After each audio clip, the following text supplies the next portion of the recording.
Today we have the conversation with the filmmaker Terry Gilliam and the Mexican writer Juan Villoro. I guess we can start with your new film about Don Quixote, a tale about crossing borders between fantasy and reality, between lucidity and madness. But there was one border very difficult to cross, and that was the adaptation to cinema.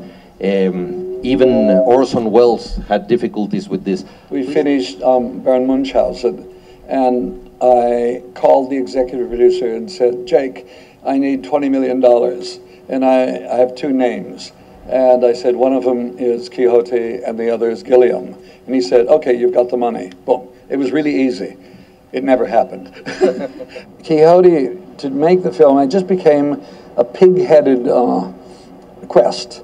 And people said, move on, don't worry, you've got a career, you know, make some other movies. And I said, no, no, no. And I think deep down, I really wanted to do something better than Orson Welles. I wanted to finish my film. He never got to finish his. So it's the only thing I've done better than Orson Welles.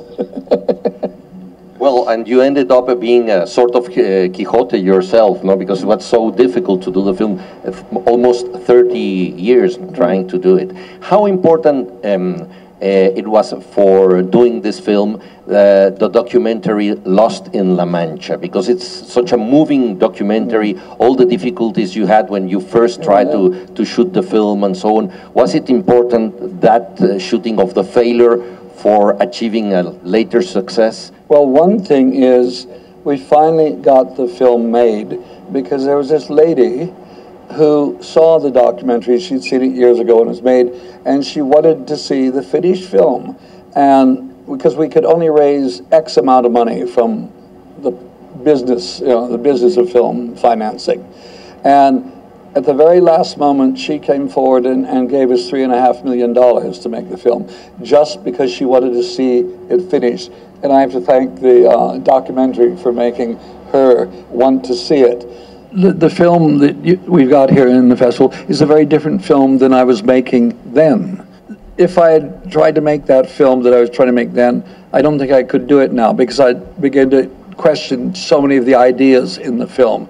They worked back then in 2000, but I didn't think they were applicable to now. And what we've got now is much more about the world we're living in, I think. What about watching your films once again? Do you have any second thoughts? I would have done this better this way and so on. What's your reaction to your films? I avoid watching them. I've always wanted to be able to wait 10 or 15 years, then watch the film, having forgotten everything about it, so I could watch it like a normal human being, rather than being critical of every moment.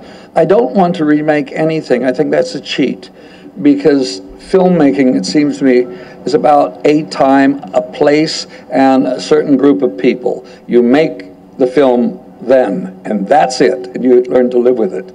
I like working with limitations. I resist them, but they simplify my life. If I've only got 10 choices, it's easier than having 100 choices. With 100 choices, I want them all. I can never focus. So the less choices I'm given, the more I focus clearly. It's interesting the way you deal with actors. For example, Brad Pitt, I mean, the role he played in 12 Monkeys, it was a departure from all other roles he had done before. I like doing that. I like taking actors and showing another side of them, because good actors can do it. I think that it's the key of putting people together. You just don't isolate somebody. You put somebody on the other side to balance them, and then you see these relationships. The balance between actors, don't it? Yeah, it's really important. Yeah, I don't really know how to deal with people other than being there on the set, laughing when they're funny, crying when they're tragic, and just working with them like people. I don't have any tricks to deal with actors, and I don't want tricks. I just want to be a good audience and to spend time so we get to know each other before we even go to work. I really do. And we have dinner, talk, make sure we're making the same film. Can you tell us a little bit about your experience here in Los Cabos? Oh, the food is very good. The weather is perfect. The hotel is stunningly beautiful. People are very generous here. It's very nice. I have nothing to complain about. It's very frustrating.